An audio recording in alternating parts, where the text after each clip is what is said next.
Okay, well, today we started out trying to find ag tech employers, and Teresa helped inform me that, hey, this is harvest season, not the best time to pull in employers. It's going to be a hard go, which proved to be accurate. And so, what we're going to do today is we're going to have Dan catch us up on the ag tech program over at CGCC that they're building, and he's going to provide an update about the feasibility study that was just completed. So with that, Dan, you can just take it away. All right, Shannon. So, okay, we're all from rural Oregon, so a lot of what I'm going to say is not a surprise to any of us. Uh, Small family farms are really facing some existential threats. Land use, the economy, the farm economy, pricing, fluctuating prices, climate change, all of these things introduce new variables to the longstanding issue of trying to run a profitable farm.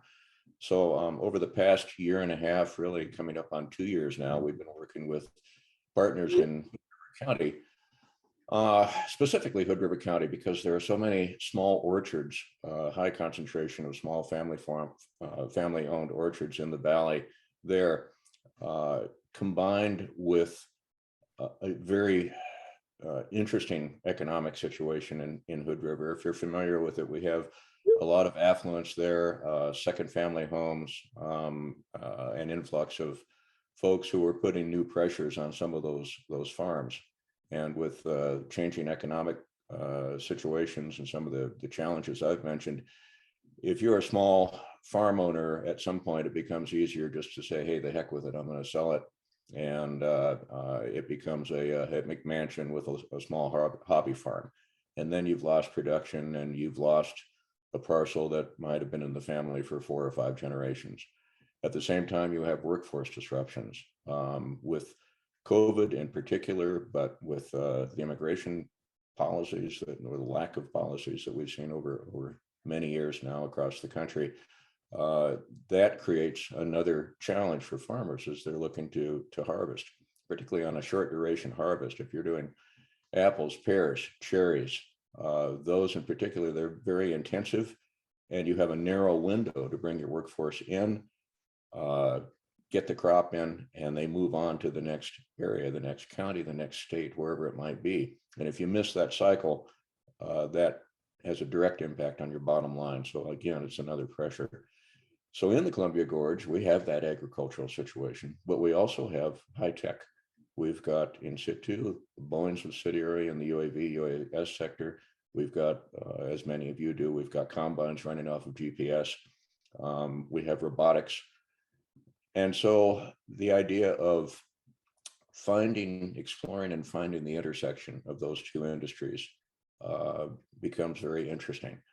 Can we use technology, advanced technology, to do a couple of things? Number one, reduce some of the variances, the uncertainties in bringing in a crop, in taking care of that crop up to the point it's ready for harvest, but also in providing new jobs, new opportunities for that traditional workforce and for the young workforce. Can we especially use technology to engage younger people in the business of agriculture? One of our participants, and we have about probably upwards of 75 people who have been involved in the discussions over the past couple of years. One of the participants uses the term gamify, and you've probably all heard that by now. Can we engage young kids, middle school, high school, in cell phone applications and computer applications where they're maybe controlling robotics, they're running a UAV, UAS. I live up out of White Salmon, and I had a kid up here, sophomore in high school, running a UAV and getting aerial photography around the house, and I didn't even know half the stuff he was doing, but it's kind of cool.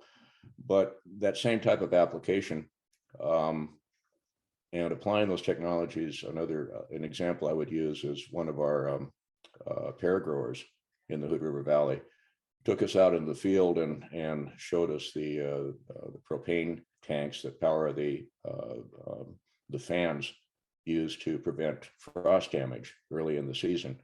Well, right now, growers are waiting for an alarm to sound at 2 o'clock, 3 o'clock in the morning up through April, March, early into the growing season. And when that alarm sounds, they need to run out into the field, crank up a diesel generator, buy a propane tank, and there might be 20, 30 of these across their operation. Start those things by hand. Not a very efficient way to do it. And that propane generator runs the fan, and the fan runs until the frost damage is passed that morning. Maybe they do it again the next morning, maybe the following morning. Could there be applications, digital applications that automatically turn those on, sense the temperature falling, and control those remotely through an app, something like that? A couple of examples, there are probably a million examples out there.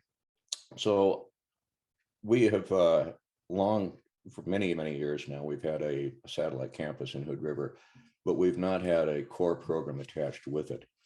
Well, here's the opportunity. Hood River is the nexus of agriculture and technology.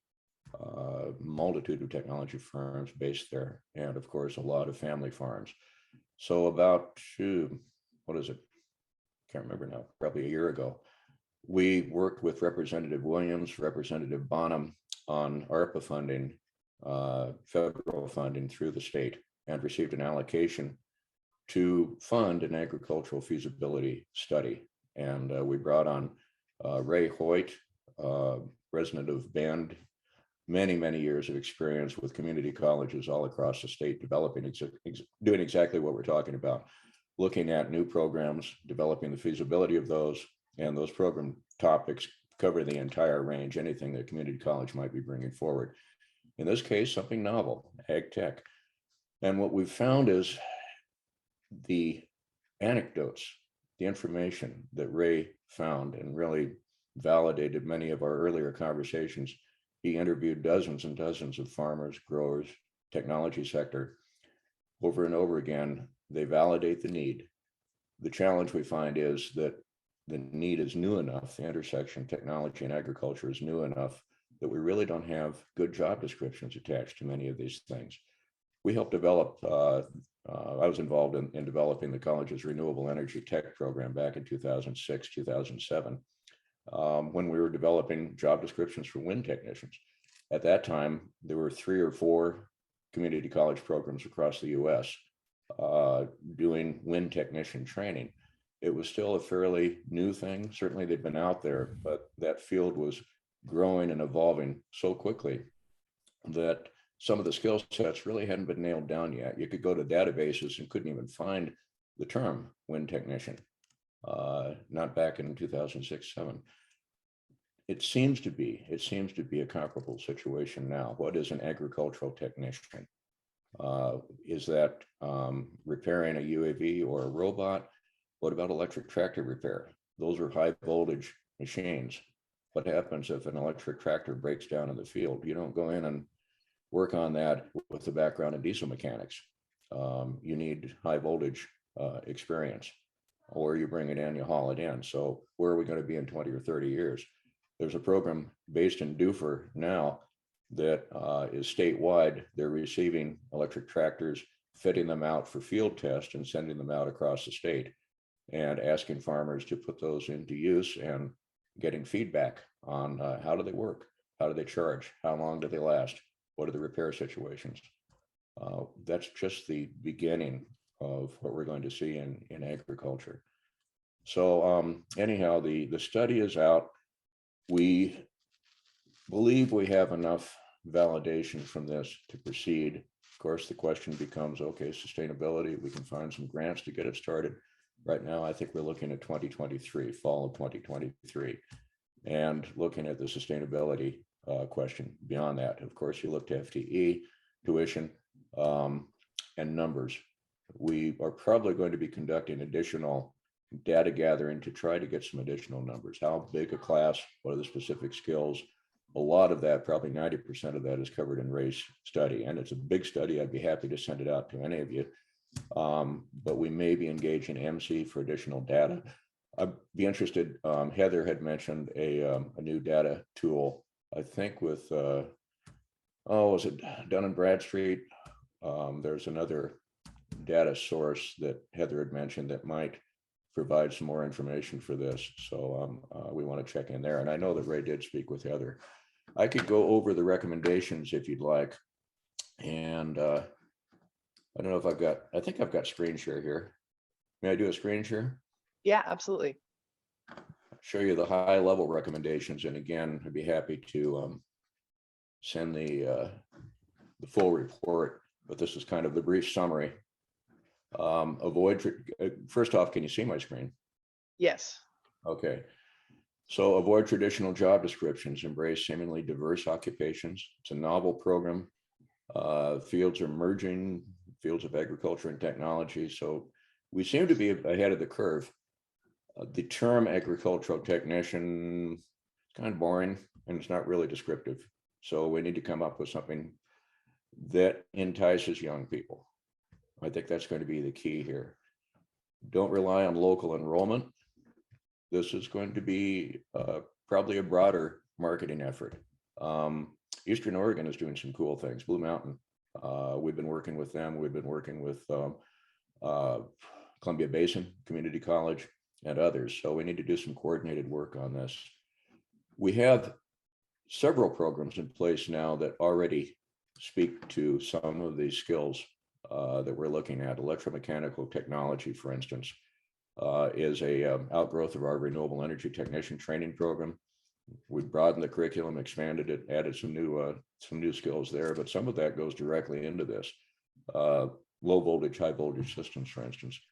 Advanced manufacturing, welding, metal fabrication, 3D manufacturing, we're doing that now. Business management, the question of farm succession and integrating technologies into your business model. Transferable skills, that goes back really to renewable energy and the reason we rebranded and changed and modified that into electromechanical technology, because some of the students coming out of renewable energy, which had the focus on wind, solar, hydro training, were going into other fields completely. And companies were suggesting to us, hey, you might want to look at changing the name.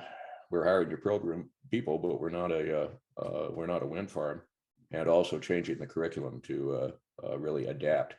So again, we need to keep that in mind here. What skills can transfer into other industries? Various delivery models to reduce travel. These are all things that we need to take into account as we develop the curriculum on this. And Jarrett Gilbert is our Vice President of Instruction. He's got the lead on putting this stuff together now. Continuous engagement with industry and partners, including K-12 workforce and technology. Always a given for any community college program, having that advisory committee in place to be certain that we are on track now and that we can, to whatever extent possible, identify trends 3-5 years from now that we need to be building into our self-employed, his own company. Vaguely. Hey, Eric, I think you're all mute you. There we go. Go ahead, Dan. And then finally, and this is something to keep in mind, yeah, it's very difficult to get people to the table right now. Harvest season, overlapping harvest, but post-harvest this fall, probably October, look to a summit to bring everybody together. And we have a big, long listserv of all the folks, all the participants who've been part of this over the past couple of years. Bring them together, review these findings, review these recommendations, and take it from there. Let's get it done. We see the need. Let's get it done. One other aspect of this that I'll throw out there is actually having a working farm that would, number one, be, dog's barking, sorry about that. That would, number one, be a location for students to put their skills to use in the field, applying technologies and learning about the traditional business of agriculture, which we cannot neglect. We've got fundamental skills in this as well. Horticulture, just the fundamental knowledge of running a farm. But then also the innovation farm angle, where entrepreneurs could actually come in and test new technologies. And maybe there's a patent issue there. Maybe there's a business development function to this.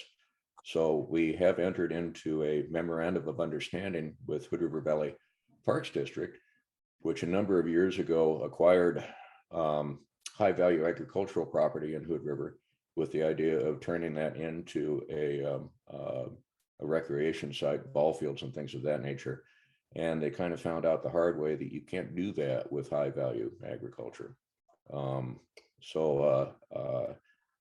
There's a potential for the college to acquire that, or for some nonprofit, maybe it's the Hood River Farm Bureau or some other farm related organization, to acquire that, put it back into high value production, but then with the secondary function of being a education and training function with the college program.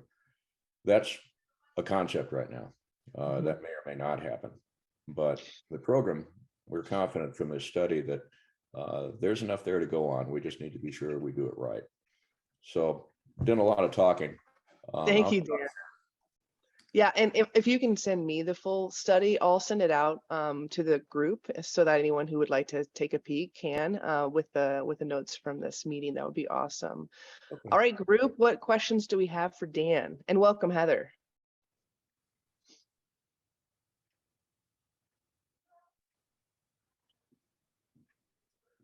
So far, crickets. Hey, Dan, if I was a career counselor, what types of skills or interests would I be looking for the right candidate for this upcoming AgTECH program? I'm going to go back to one fundamental quality that I hear from industry partners over and over again, and that is curiosity. If you are curious, if you the Google data set, I remember a conversation a long time back. I asked that same question: what skills are you looking for? Well, I'm looking for somebody who has taken apart a carburetor and put it back together again. Someone who's changed the brakes on the car. With the curiosity of how things work, you can teach them anything. Beyond that, yeah, be ready to learn some fundamental math, communications, English, composition, teamwork, all of those fundamental skills. Work readiness, show up for work on time, be dependable, but above all, have curiosity. Maybe oversimplifying, but it all starts there. I have a question, and maybe this is too early to ask, but I noticed that you mentioned, involving K through 12, and I was just curious, like, what if there's been any thoughts on what that engagement might look like, and just to get a better understanding, so that way, in our roles, we can spread the word when the time comes. I think as you work, I think the key is to have those relationships with high school counselors, but also with the superintendents, so that you're getting down into those early grade levels, and working with the STEM councils, the STEM hubs, where students are learning robotics, third, fourth grade, and having those Lego devices and other things that start to engage them, but then gradually building that awareness of community college training opportunities, at least at the middle school level. We're starting, in addition to this one, an aviation maintenance technician training program. And okay, middle school is critical for that. We have the program, but if students come out of high school, they're already looking in other areas, and it may be too late at that point. So engage them in aviation early on. Do you think? Sorry, go ahead. No, we have a new vice president of student services, and right now he and I are just touring the whole college service area, which is about the size of the state of Massachusetts, and driving around, meeting superintendents, meeting principals, and asking that question. Okay, how do we engage? Teresa, while we still have Teresa for one more day, I would defer to her on this one for her thoughts on that question as well. How do we engage young people, Teresa? That's a really great question. I think you kind of answered it when you were talking about gamifying it, the process of all the AgTECH things. I know my son just completed training with BTI a couple of weeks ago, and he was super engaged. It was a lot of gaming to learn how to drive this heavy equipment before they actually got on the equipment. And I think that's how you hook them. I mean, if we're talking about oh gosh, if we're talking about elementary school kids, you're talking, you know, more, we're breaking it down a little more, like growing things from seeds and weeding gardens and that kind of thing. But I think once you're getting into middle school and high school, if you could make it digital in any way, I think that's where it's at. I think that's where we're going to hook them. Yeah, and I was thinking too, just like middle school, high school, and then, targeting maybe marginalized youth populations who may be experiencing barriers or not really know like where they want to go. And to me, like this sounds like such a fun opportunity to kind of expand that, knowledge and skill set for people who may not even be aware that this is a thing. And like you said, Teresa, like really engaging in like a hands-on approach, like doing field trips and having people like have that hands-on experience and see, I think is really, really valuable. So cool. Thank you so much. I was just curious. Thank you. And Eric's been waiting patiently. What's your question? Dan, I would just want to ask if you reached out to industry at all, because they have made it very difficult to get or have farmers do their own mechanics. For example, the new technology that John Deere has, they have the technology locked down so much that farmers cannot do their own repairs. The piece of equipment literally has to be picked up and taken to a dealership. They will not allow, in fact, there's some court proceedings going in on that.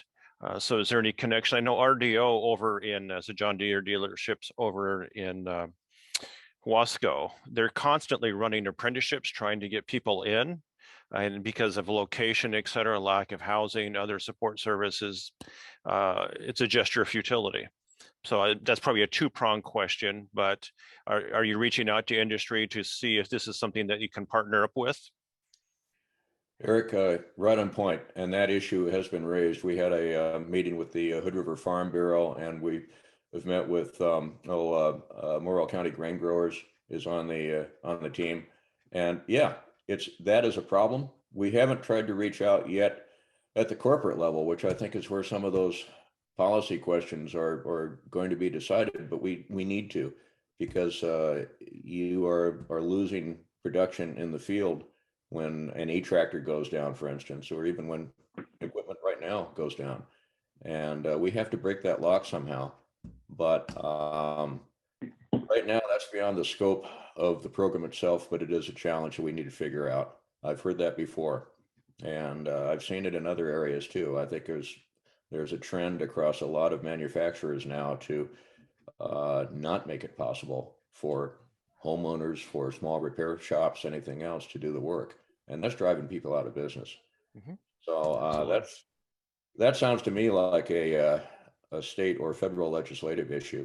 And we do have representatives from Senator Merkley's office, for instance, has been tracking this closely. So maybe we need to go to that level. Yeah, my concern is, just as a follow-up, if we have this wonderful training program, but then the folks don't have the ability to get jobs. Yep. A very good point, sir. A very good point. I don't have a good answer for you on that one. We know about it, but I don't have a strategy on it yet. Any other questions for Dan? Thank you, everyone. Shannon, I will send you the report. Do you mind if I hang on the call here for a bit? Oh, you can. Yeah, you said you were interested in learning about Future Ready, and as we can see, we have Heather with us. Thanks for joining us, Heather. Oh, are you frozen? She's on her. Oh, there you are. Okay. Oh, all right. Can you hear me? Now I can. I hope I'm not frozen still again.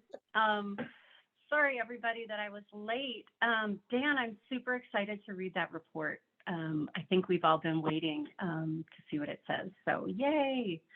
So Shannon, did you just kind of want me to give an overview of Future Ready Oregon and the opportunity that it presents? Yeah, that would be great. And then we can just see if there's any follow-up questions. And then I'll send the link again with that opportunity in the follow-up from this meeting, along with that AgTECH report or the feasibility study. So yeah, why don't you just go ahead and provide an overview, and we will all enjoy the fact that you look like a karate movie because your lips are a little backed up from your words, but it's entertaining. So should I do this? No. Just There kidding. you go. No, go for it. Okay. All right. So I am not an expert on Future Ready Oregon, but I have been part of the committee that gave some advice around how to make it a low barrier application. And I've also been appointed to the, there's a statewide group that's going to oversee the implementation statewide of the entire suite of investments. So Future Ready Oregon is a $200 million investment. It's historic. It's never happened in Oregon before, may never happen again. And it is a series of different investments across different agencies to prepare the workforce and to help people move into career ladder jobs. The focus is on 3 particular industries for most of the funding, which is tech, which AgTECH counts in my book, and manufacturing as well as healthcare. The funds that come through local boards, which was around 35 million, we've only gotten the first tranche that is about 10 million in state general funds. And that's already been allocated to the field. So KCC, CGCC, and COIC have those funds in their contract this year. And that can be for any of our target industries. So that includes construction as well. But the funds that are going to be let competitively are being procured through the biggest bunch of that funding, 95 million, is being procured through the Office of Workforce Investments within the Higher Education Coordinating Council. Their first round of applications is open right now. In fact, from 5 to 6 tonight is the last info session that they're doing. So go and look at the link that Shannon sent and will send again for the information on how to access that webinar tonight. It's also being recorded, so you can watch some of the ones that have already been recorded if you want to on that link if the 5 to 6 time doesn't work for you. These are going to be capacity building grants. So this isn't necessarily to implement programming. It's more about staffing, technology, supplies, stuff, potentially, fiscal support or things that are going to help your organization. And it's not very limited. It's nonprofits. It's community colleges. It's many, many entities can qualify. There's a section in there that tells you if you qualify or not. It even looks to me like state agencies can apply because it doesn't prohibit them, which I think is a little fascinating. I've never seen that before in one of these kinds of procurements. And they're really trying to focus on several priority populations, those most impacted by COVID. So BILAPOC populations, as well as people who've been impacted by the criminal justice system, women. Y'all might know the list better than me.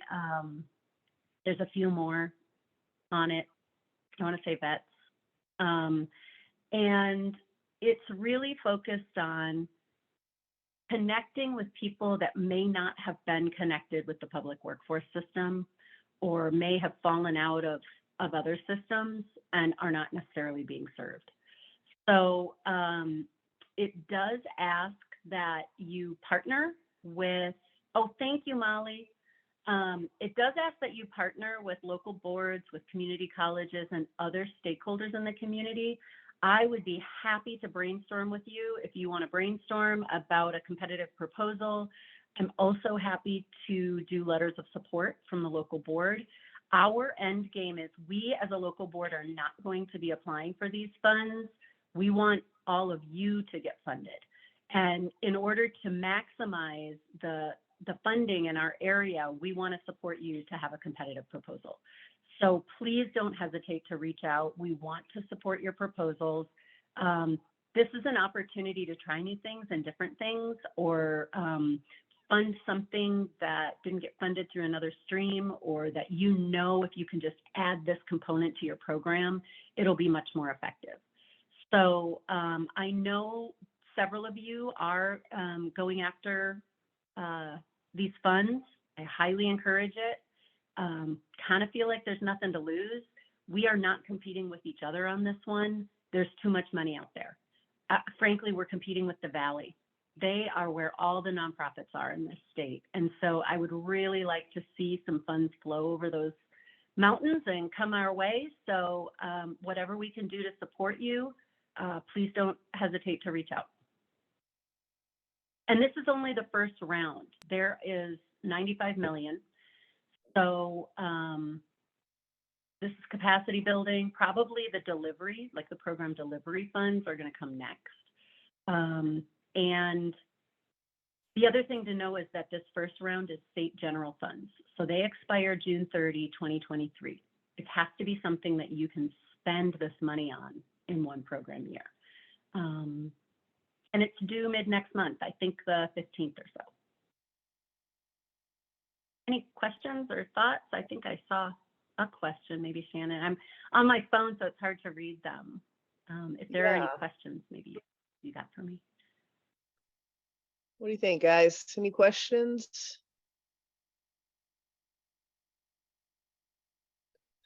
How about be really helpful as, oh, go ahead.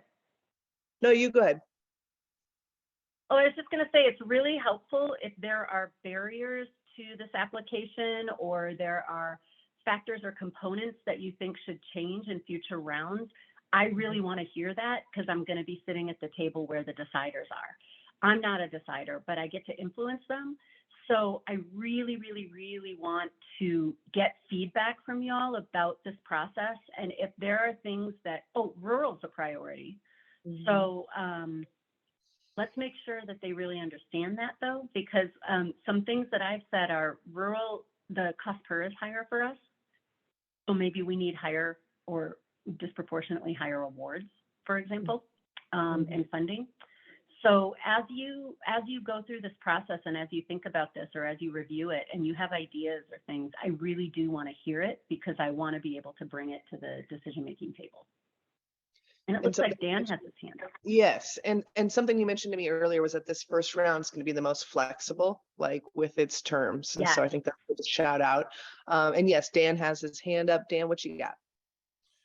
Really not a question, but just I wanted to express appreciation to Heather, frankly, for not seeking submitting a proposal, but rather for I really appreciate that. Capacity building is such a desperate need among all of our groups, Heather.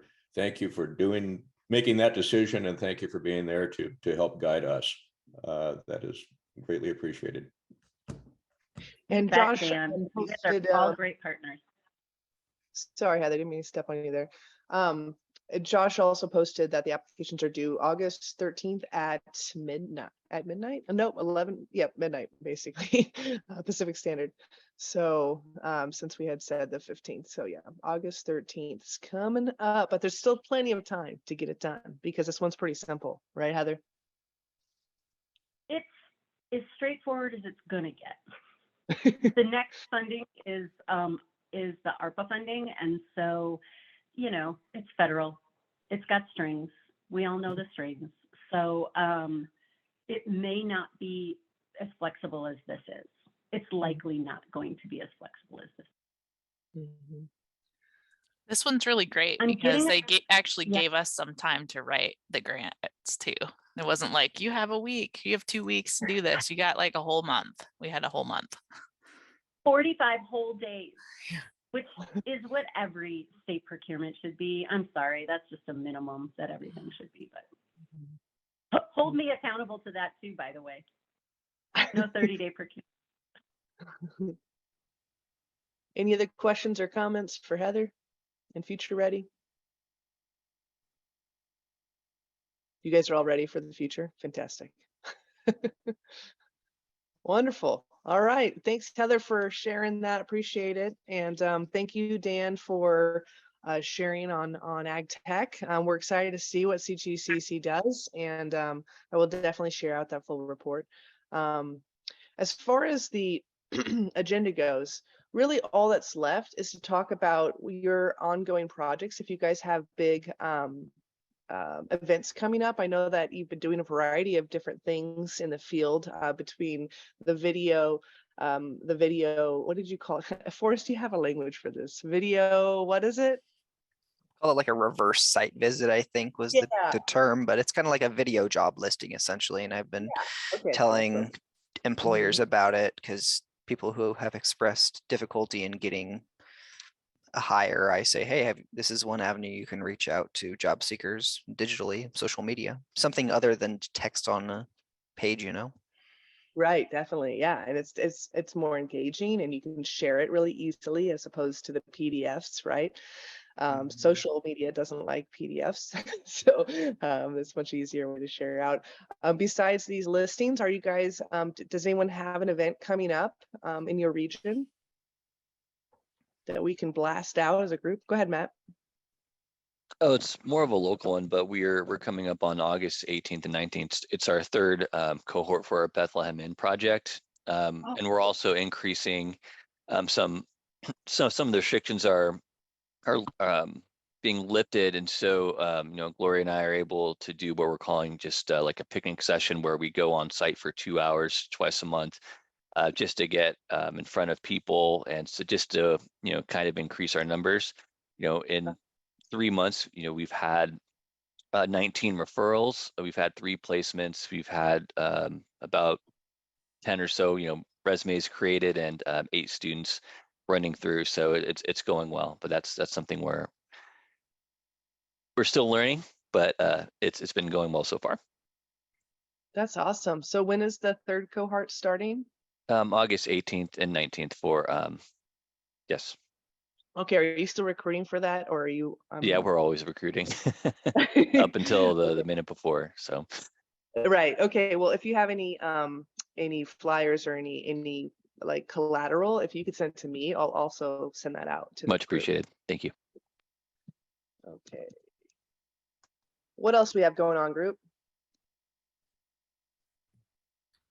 This is Molly. We have, well, it's a statewide event, August 16th, noon to 1, lunch and learn. And this session is focused on the Northwest ABA Center and really geared toward businesses, just talking about all the resources that they offer to businesses all throughout the state. And we love to see partners east of the Cascades and businesses as well represented on those calls. It's really awesome when we can pack the virtual meeting with you know, representation from all around the state. So I'll put the link in the chat, and please do feel free to share it out to business partners or colleagues, partners. You know, anyone who's interested in learning more about that, we'd love to have you. Awesome. Yeah, thanks. There it is. Click that before it goes away. All right, what else is happening in the group?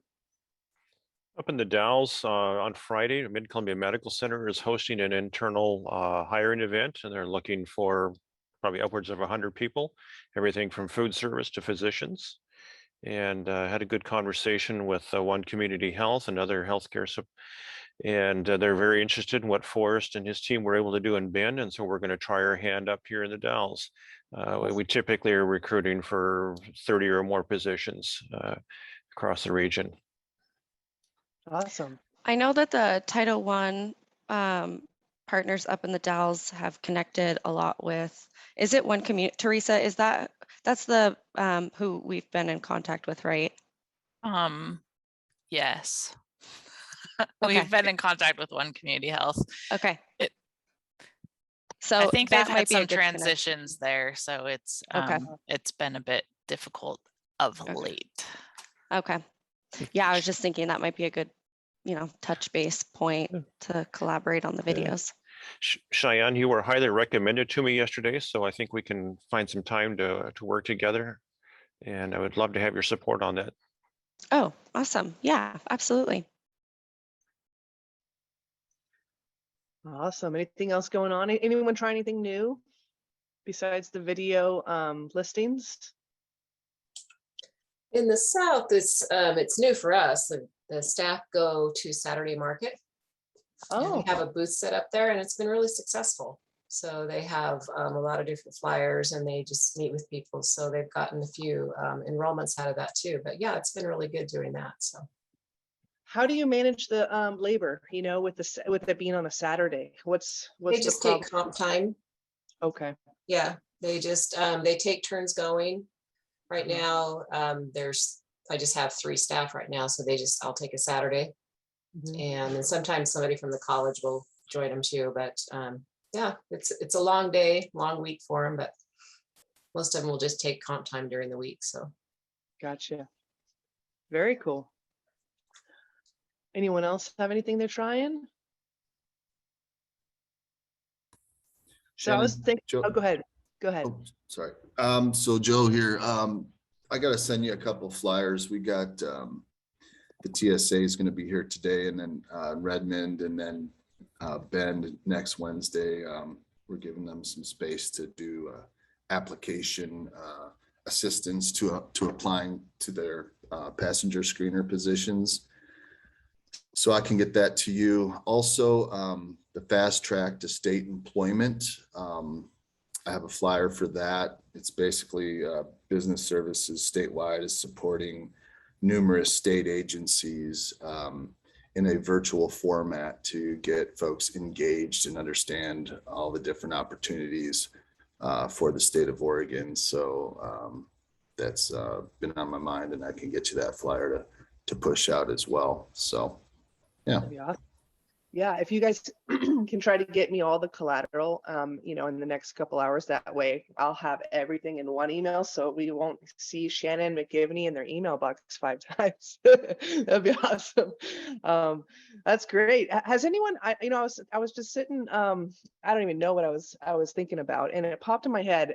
You know, networking events, right? My background's more in business, and I was just curious with our job fairs. You know. There's typically the table and we have our collateral, but has anyone ever toyed with the idea, or maybe already done more of a networking career fair or event where you have maybe one color sticker for employers and one color sticker for job seekers, and that way they just all mingle and there's sort of nothing in between them, and that way there's a little less intimidation maybe. Has that ever been done? Paul's got his hand up. Oh, go ahead. Oh, I was just going to say, we have done something called a reverse job fair where, you know, rather than tables around the room with, you know, an employer at each table, it was a job seeker. And, you know, really around individuals with disabilities, you know, when you're thinking about vision loss in particular, but some physical disabilities, sometimes a job fair can be really overwhelming and a bit disorienting. So having something set up differently like that, we found that to be really beneficial. And I think someone in Central had kind of taken that idea and done something similar. But we haven't done one in EC Works region. Okay. Paul, you have your hand up?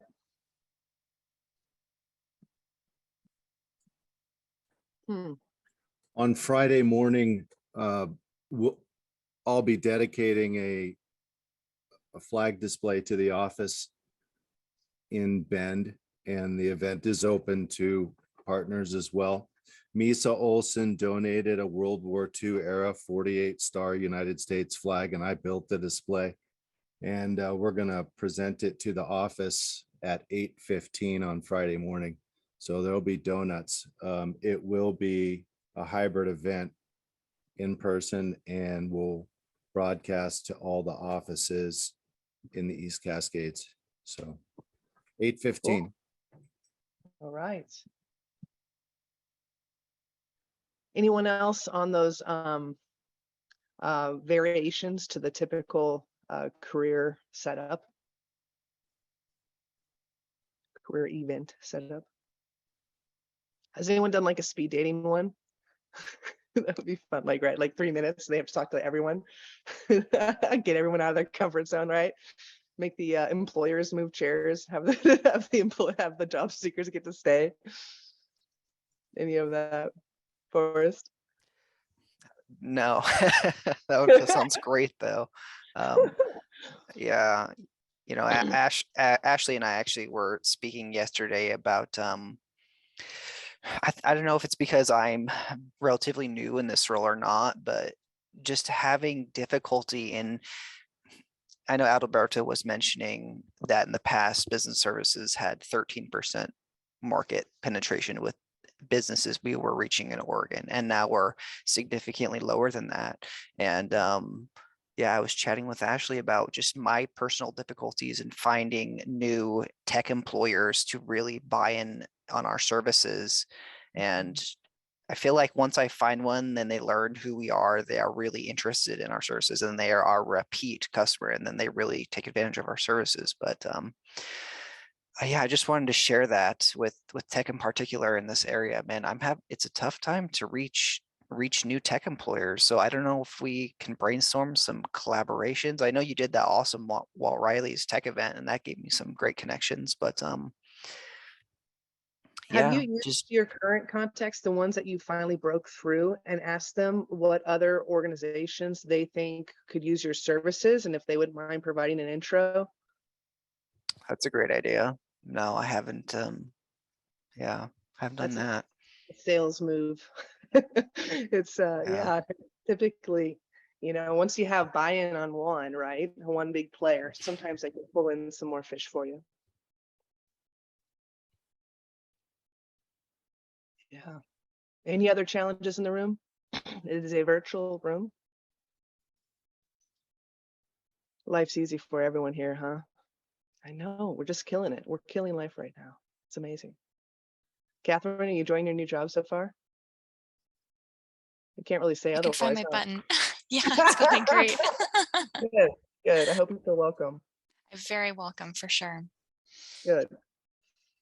Well, this is pretty much the agenda, guys. Do you have any other questions, concerns, or anything you want to share, or would you like some time back in your day? You can hear the silence in there. Everyone's like, don't say anything. I was just going to say, this has been great, Shannon. It was interesting to learn about, even though I work for CGCC, sort of where the AgTECH program is and what sort of things are out there that are happening within that industry. Hopefully we'll be able to get someone from AgTECH actually in our business services team meetings, maybe in the fall, to talk more in depth about that. Just right now, not a great time. All right, guys. Well, appreciate you being here. Thank you for speaking up and not making me talk the whole time. And you have a good rest of your week, okay?